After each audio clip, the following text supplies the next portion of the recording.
हरिः ओं श्रीगुरुभ्यो नमः परमगुरुभ्यो नमः श्रीमदानन्दतीर्थभगवत्पादाचार्यगुरुभ्यो नमः नरसिंहोऽखिलज्ञानमतध्वान्तदिवाकरः जयत्यमितसद्ज्ञानसुखशक्तिपयोनिधिः कल्याणाद्भुतगात्राय कामितार्थप्रदायिने श्रीमद्वेङ्कटनाथार्य श्रीनिवासाय ते नमः।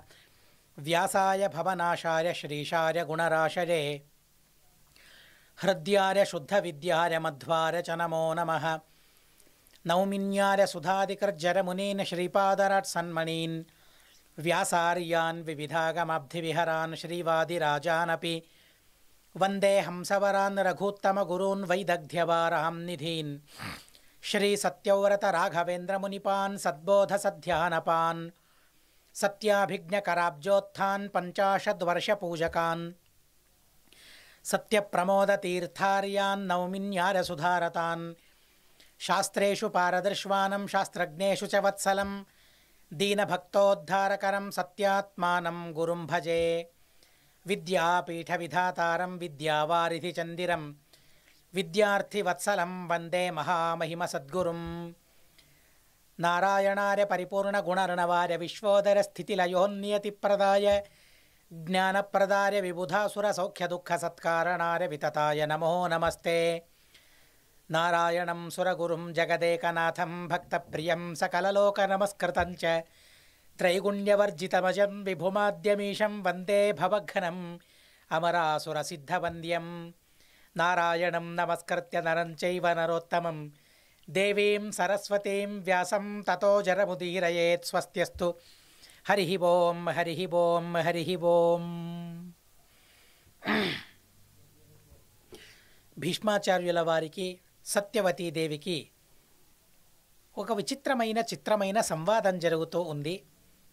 సంతానాభివృద్ధి చేయమని సత్యవతీదేవి, అది నా వల్ల సాధ్యం కాదు, అందుకోసం మరో ఉపాయం అనుష్ఠానం చేయమని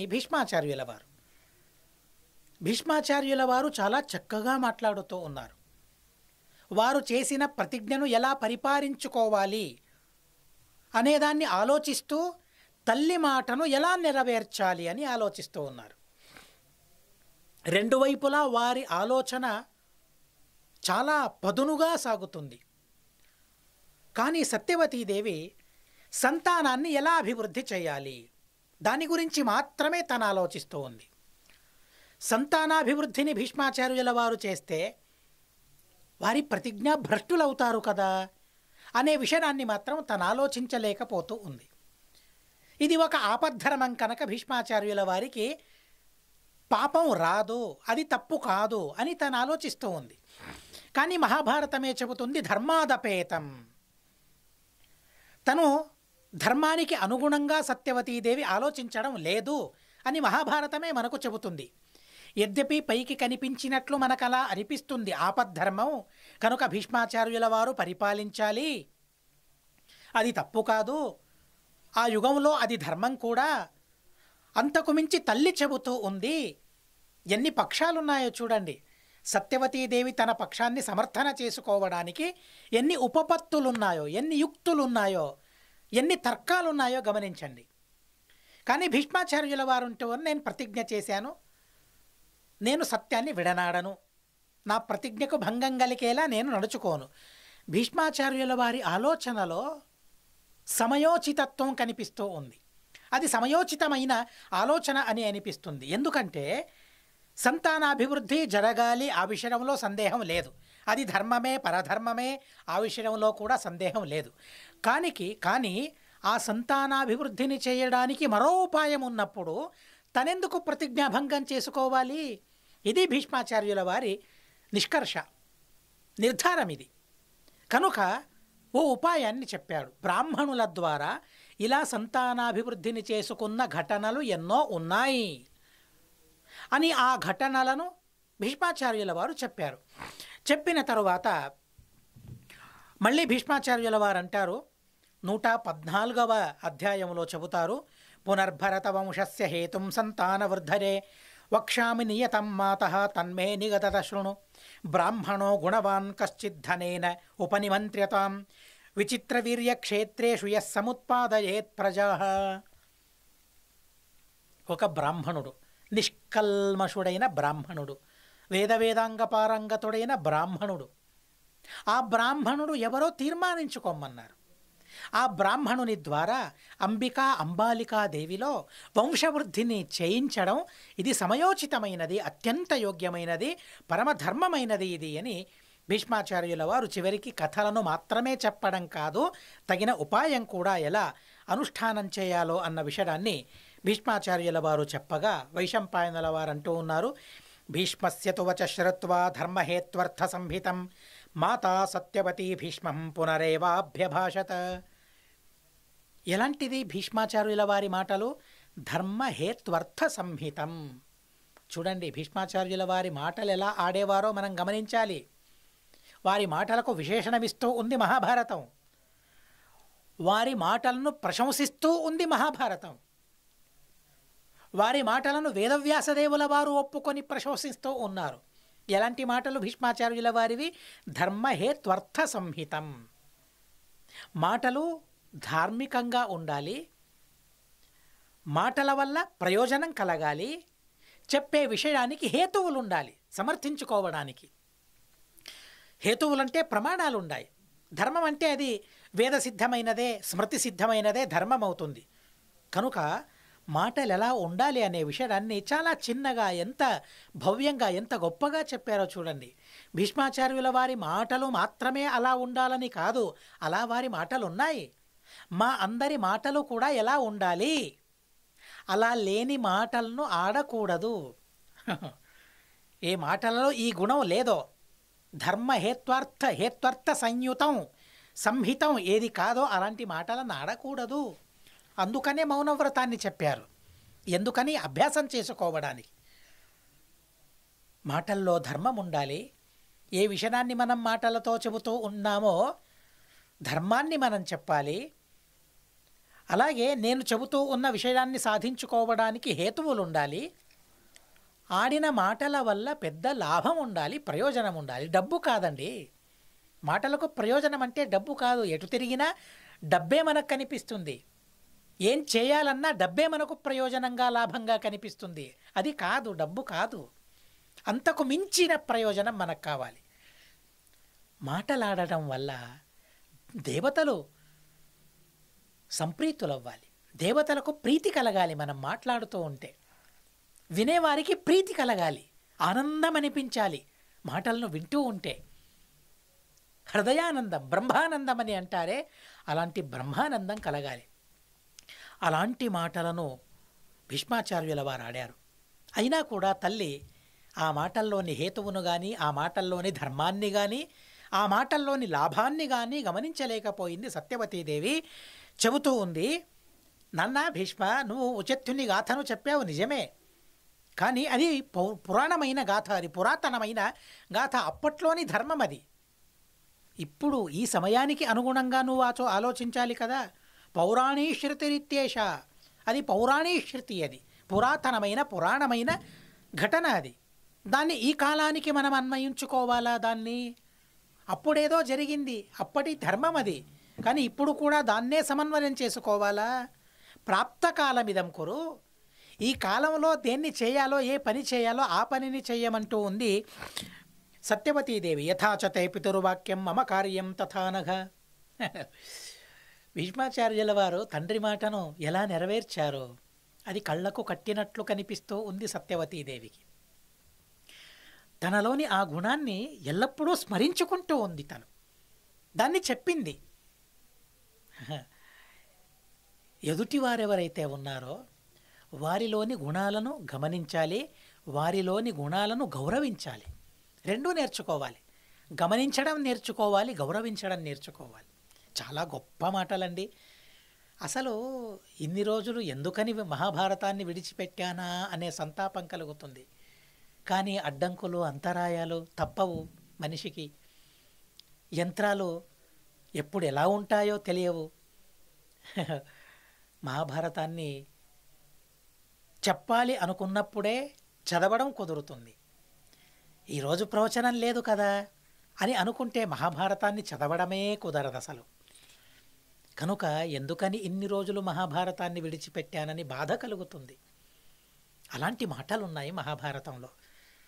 ప్రతి మాట మాట మాటలాగా మనల్ని కనిపెడుతుంది. మాటలు ఎలా ఆడాలి, ఎలా ఎదుటివారిని గమనించాలి, ఎదుటివారి మాటల్ని గమనించాలి, ఎదుటివారిలోని గుణాలను గమనించాలి, ఆ గుణాలను గౌరవించాలి. మహాభారతం చెప్పే ఉపదేశం ఇది, మహాభారతం యొక్క సందేశం ఇది. ఎంత అద్భుతమైన జీవితమో వారి జీవితం, గమనించి గౌరవించే వారి జీవితం. మరొకరి గుణగణాలను గమనించి గౌరవించే వారి జీవితం చాలా పరమాద్భుతమైన జీవితం వారిది. సత్యవతీదేవి తల్లి, నిజమైన తల్లి కాదు, కన్న తల్లి కాదు, పెంచిన తల్లి కాదు. కానీ ఆ భీష్మాచార్యుల వారి తండ్రి శంతనువు, శంతనువుకు భార్యతలు. అయినా కూడా సవతి తల్లి లాంటిది. అయినా కూడా భీష్మాచార్యుల వారిలోని గుణాన్ని ఎలా గమనించిందో తను, గమనించడం మాత్రమే కాదు ఎంతగా గౌరవించిందో తను, దాన్ని చెబుతూ ఉంది. నాన్న భీష్మాచార్య, తండ్రి మాటల్ని నువ్వు విన్నావే, యథాచతే పితుర్వాక్యం, తండ్రి మాటల్ని జవదాటావా? లేదే. అలాగే నా మాటలు అనుకోవయ్యా. తల్లిని కూడా అలాగే గౌరవిస్తూ ఉన్నాడు తను. భీష్మాచార్యుల వారు తండ్రి మాటల్ని మాత్రమే కాదు, చాలాసార్లు వచ్చింది సత్యవత్యాః అనుమతే స్థితః.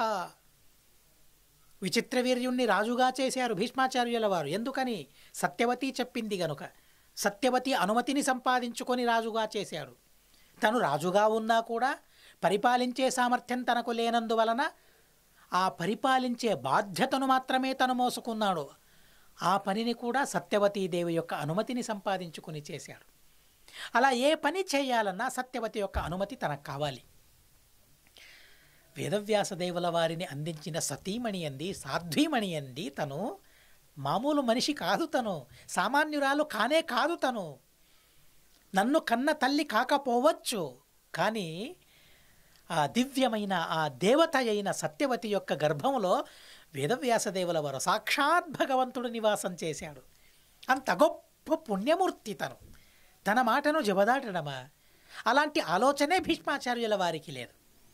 కానీ ఇప్పుడు తను అనుకుంటూ ఉంది, స్త్రీ కదండి, అబల కదండి, తను అనుకుంటూ ఉంది తండ్రి మాటలను మాత్రమే తను విన్నాడు, నా మాటల్ని వినడం లేదు అని తన మనసులో అనుకుంటూ ఉంది, గొణుక్కుంటూ ఉంది. అలా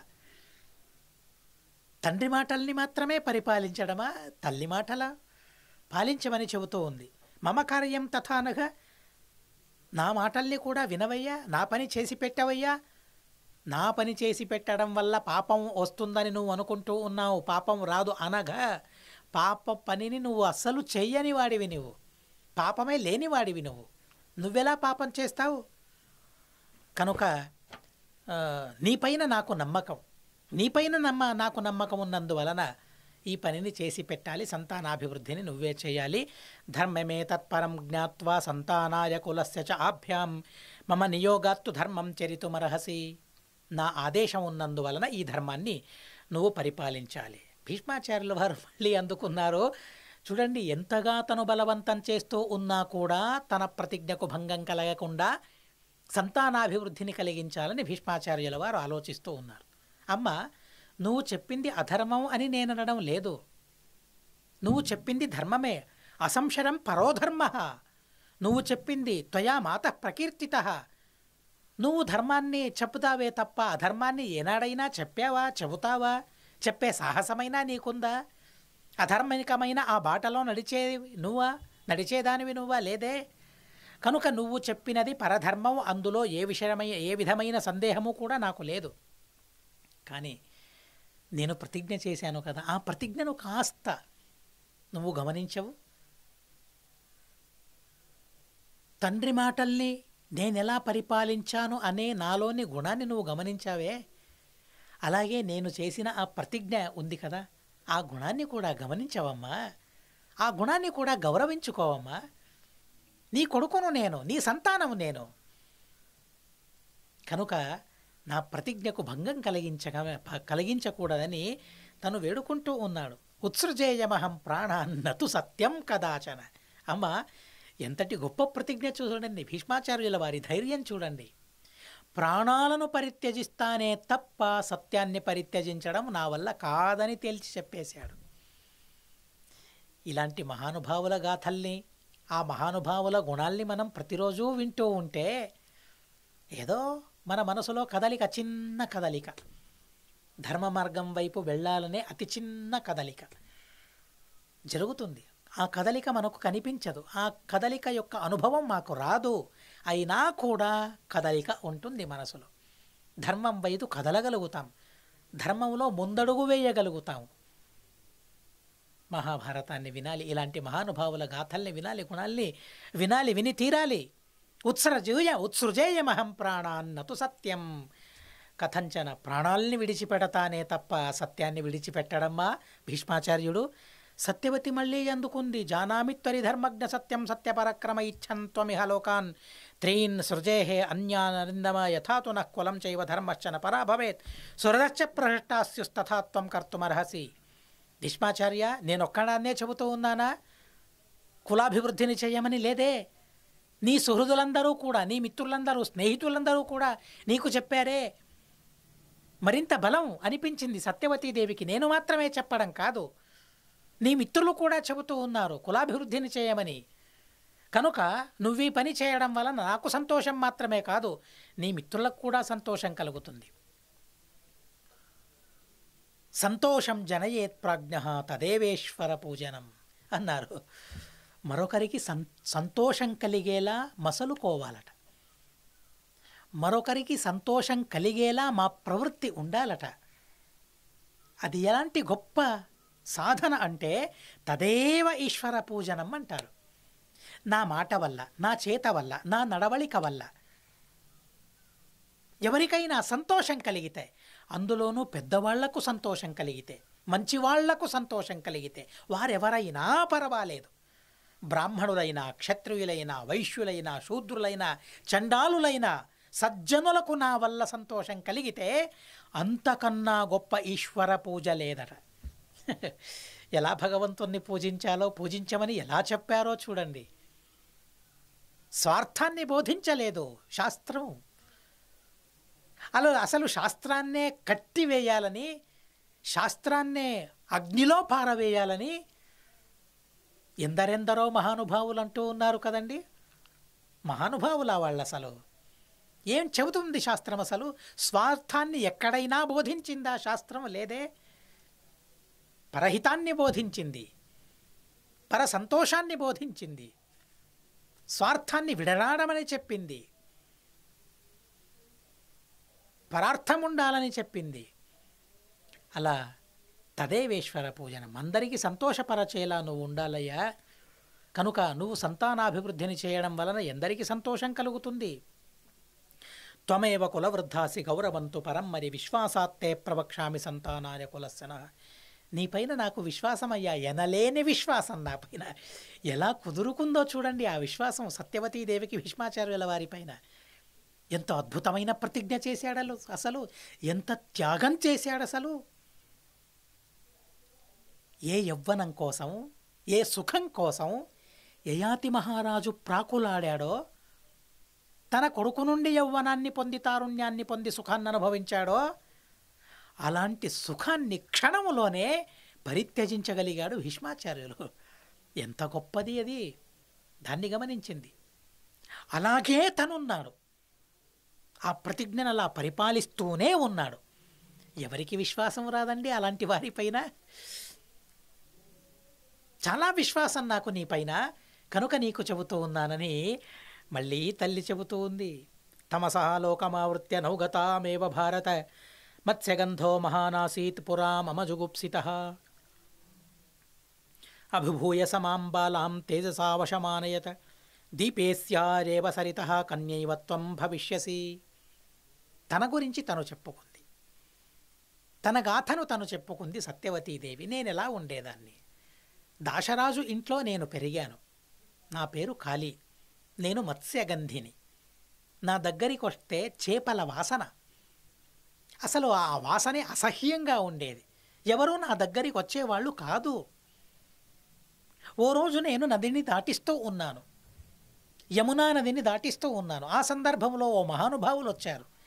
పడవలో కూర్చున్నారు, దాటించమన్నారు. దాటించడానికి ఉపక్రమించాను.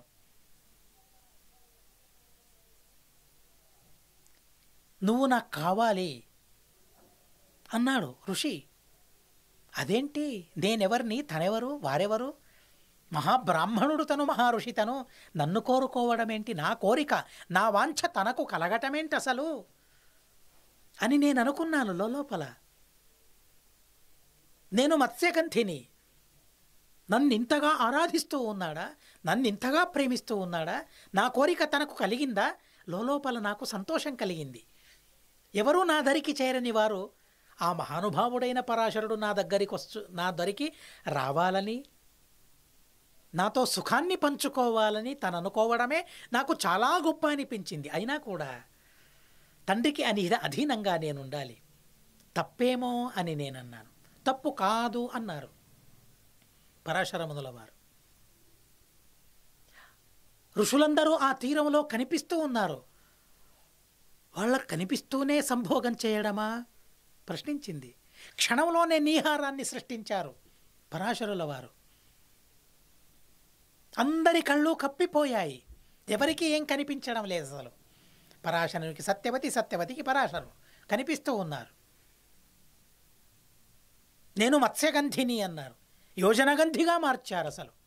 క్షణంలోనే అతి సుగంధభరితమైన ఆ వాసన వెదజల్లుతూ ఉంది ఆ శరీరం. ఏ శరీరంలో అంతవరకు సహించరాని దుర్గంధం ఉండేదో ఆ శరీరం నుండి క్షణంలోనే సుగంధం వెదజల్లడం ప్రారంభించింది. ఆ ఋషి యొక్క మహిమను ఆస్వాదించింది, అనుభవించింది. అహో అంది, ఇలాంటి ఋషివర్యుల వారు నా సంగతిని అపేక్షిస్తూ ఉన్నారంటే నేను ధన్యురాలును అనుకుంది. నేను దాశకన్య కదా అంది. నువ్వు దాశకన్యవు కాదు, ఉపరిచర వసువు యొక్క కన్యవు, కానీ దాశరాజుని ఇంట్లో నువ్వు పెరిగావు అంతే, కనుక యోగ్యమైనదే మా ఇరువురి సంగమం అన్నారు. అలా నాలో వేదవ్యాసదేవుల వారు జనించారు. మరొక విచిత్రమైన వరాన్ని ఇచ్చారు వారు.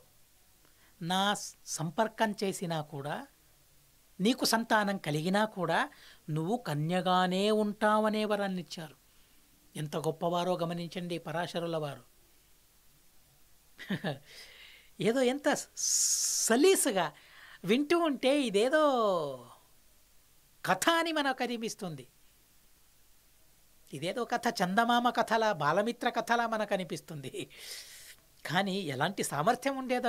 కన్యాత్వాన్ని ప్రదానం చేయడం అంటే ఏంటండి, సులభమా అది, సాధ్యమా అది అని మనకు అనిపిస్తుంది. కానీ అలాంటి గొప్ప శక్తిని సంపాదించుకున్నవారు పరాశరముని. వారిని మళ్ళీ కోరింది, స్వామి నేను కన్యాత్వాన్ని కోల్పోతానేమో,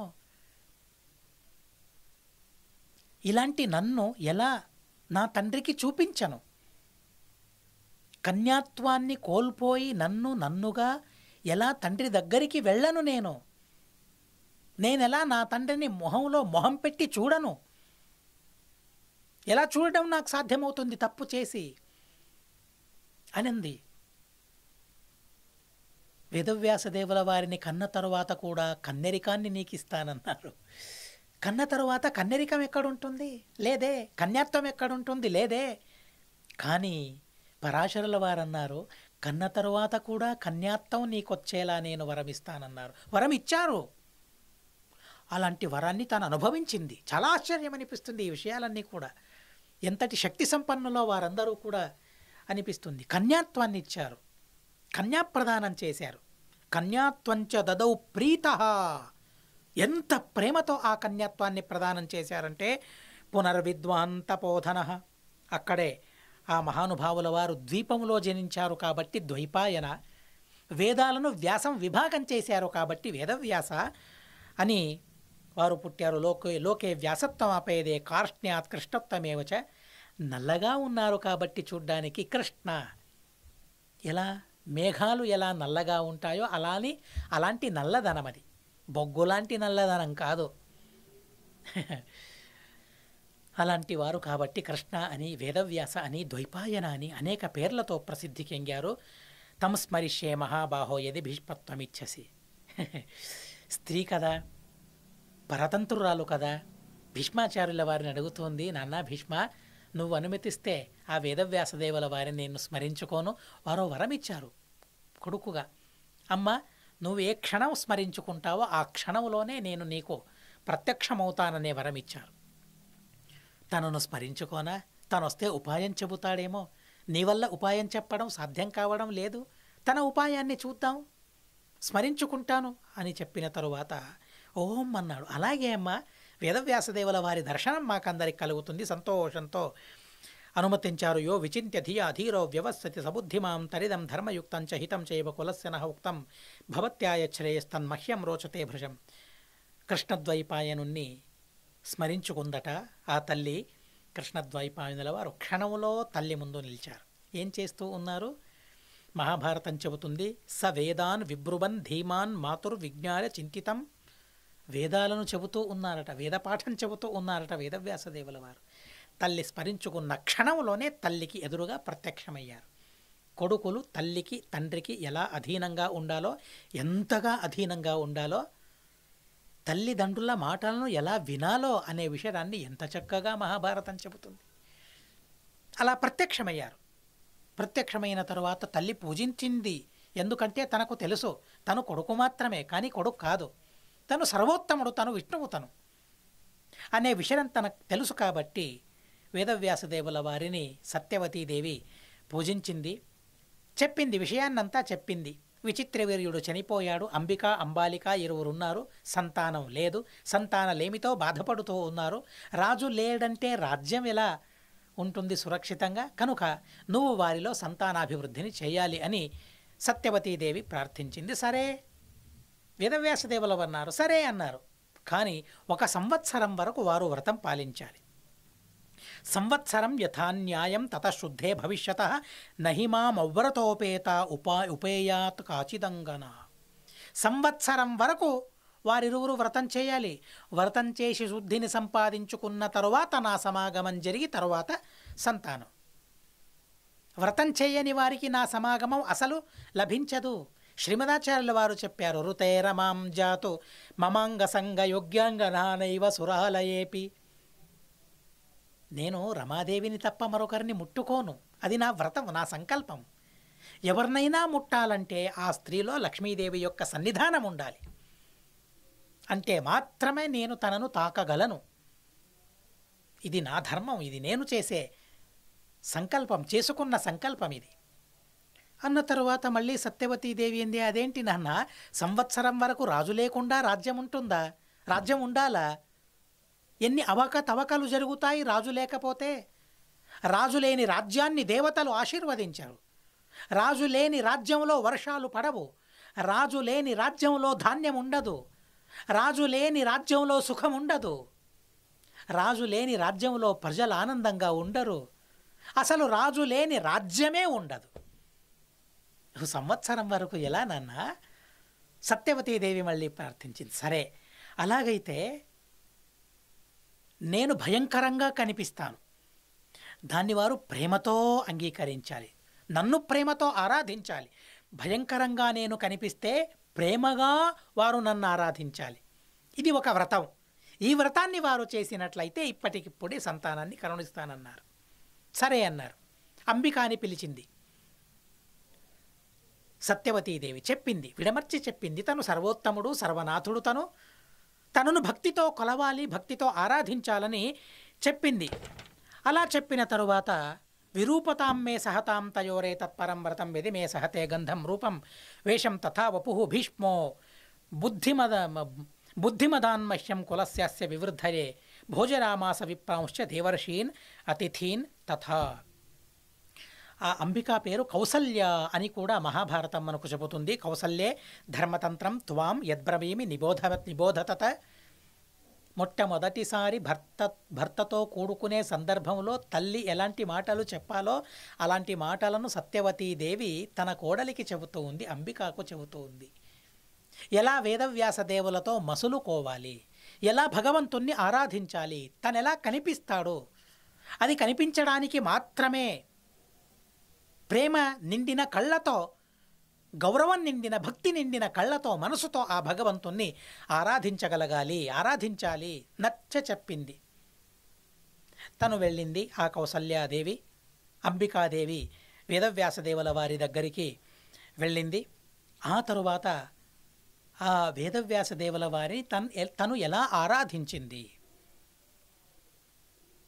ఆరాధించగలిగిందా, తనకు సంతోషం కలిగిందా, తనకు సంతానం కలిగింది, ఎలాంటి సంతానం కలిగింది, ఎందుకని ఆ సంతానం అలా పుట్టింది అనే విషయాలను ఇక ముందు అధ్యాయంలో చెబుతారు. ఆ విషయాన్ని మళ్ళీ మనం రేపు విందామని చెబుతూ అస్మద్గురువంతర్గత తాత్విక దేవతాంతర్గత భారతీరమణ ముఖ్య ప్రాణాంతర్గత శ్రీకృష్ణార్పణమస్తు. అక్షరం కర్మ యస్మిన్ పరే స్వర్పితం ప్రక్షరం యాంతి దుఃఖాని యన్నామతః అక్షరోజో అజరः సర్వదేవామృతః కుక్షిగమ్యస్య విశ్వం సదా అజాదికం ప్రణరామో వాసుదేవం దేవతామండలాఖండమండనం. హరి ఓం హరి ఓం హరి ఓం. అనేన భావయత్పుణ్యం అవాప్నోతు గురుర్మమ.